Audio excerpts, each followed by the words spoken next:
Hello and welcome to Requirements for Delirium Management in PowerChart. My name is Tracy Doran Robertson. I'm Southern's clinical nurse consultant for dementia and delirium, and I'm going to take you through the steps of screening and documenting delirium, the alerts and problems. But first of all, I'd like to just take a quick look at our demograph. As you know, Southern spans right the way through from the snowy mountains over to the beautiful coast. So that means we've got an awful lot of different patients that come to our service. And we have to be mindful of all of their needs, all of their cultures, and all of the ways in which they could present. I'd just like to touch base on Elevate, because obviously this has a bearing on the care we deliver as well. And in terms of cognitive impairment, we're very much in tune with the commitment to excellence. We want Southern New South Wales Health to deliver the best cognitive impairment care within New South Wales Health. And we need you to do that. We want to measure the important things. So what matters to that person, what matters to their loved ones, and what matters with regards to their care. We want to build a culture around service, the right care for the right person at the right time, and get it right all the time, not just some of the time. We want to create and develop great leaders.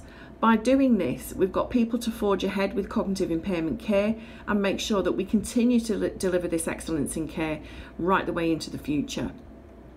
We want to focus on employee engagement.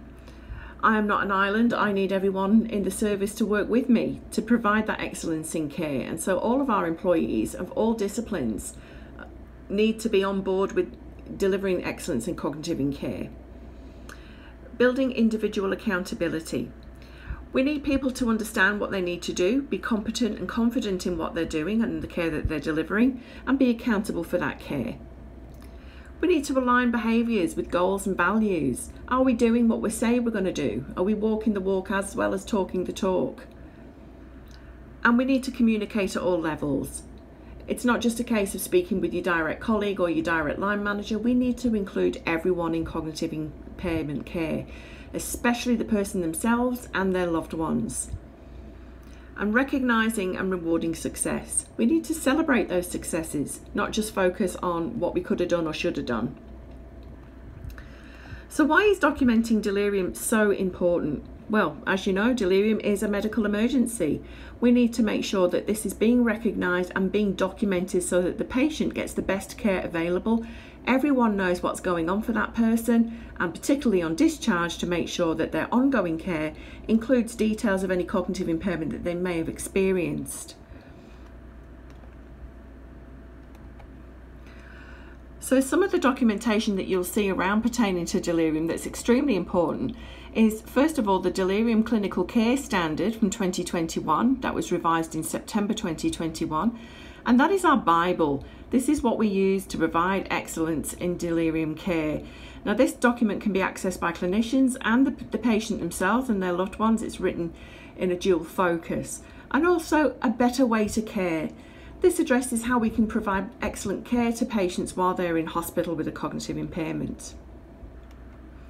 I'd also like you to familiarise yourself with the delirium screening policy for Southern. That's 2019-015.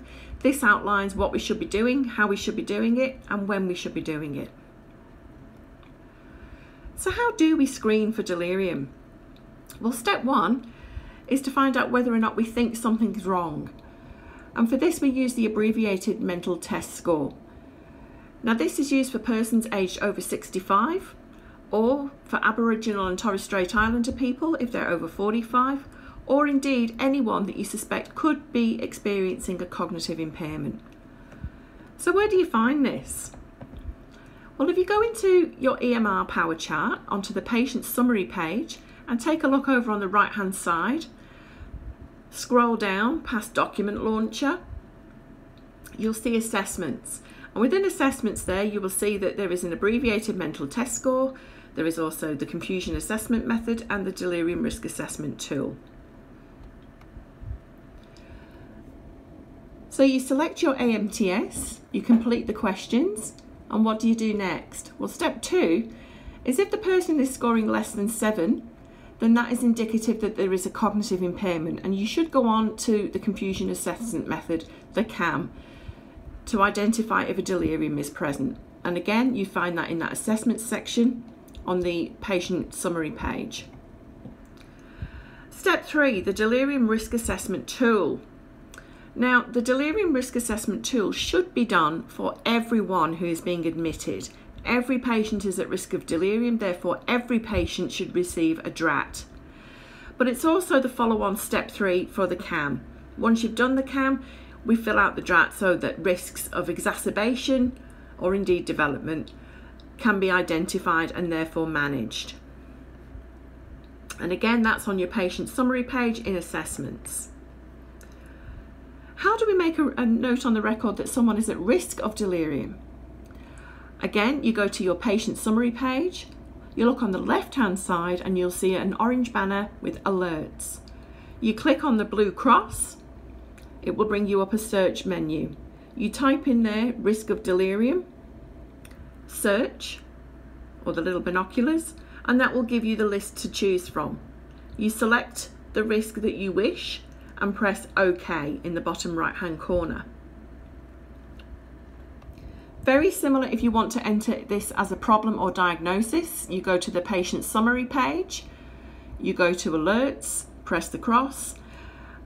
When you search this time, you're looking for just the word delirium. Press the binoculars and that will give you a long list of the different types of delirium that are able to be documented. It is important that we get the closest possible diagnosis in. As you know, there are hyperactive deliriums, hypoactive deliriums, mixed deliriums. It's not just for the coding, it's also for the patient's ongoing care that we need to be as accurate as possible in getting these things in correctly. When you've got this diagnosis selected, you press on problem or diagnosis to contain that, capture that data. Discharge documentation. So this must always include the details of the cognitive impairment, now be that a delirium or indeed a dementia or a brain injury, and the type of care that they experienced, the treatment that was provided, and again just stressing if it was a delirium, what type of delirium. Medications that have been provided or administered need to be included, and particularly if they've been prescribed antipsychotics or benzodiazepines or confusogenic drugs that they weren't taken before admission, or indeed that they were taking before admission, and whether or not these have now been ceased on discharge or reduced, or whether they are still in place. What was the duration of the delirium? Were there any particular triggers or mitigating factors? And does this patient require follow-up? If so, what, where, and when? And that's basically it. That's a quick rundown on how you access those elements and how you put those into PowerChat. If you have any questions, please don't hesitate to contact me. You can find me in Lookup. My name is Tracy Doran Robertson. Thank you for your time.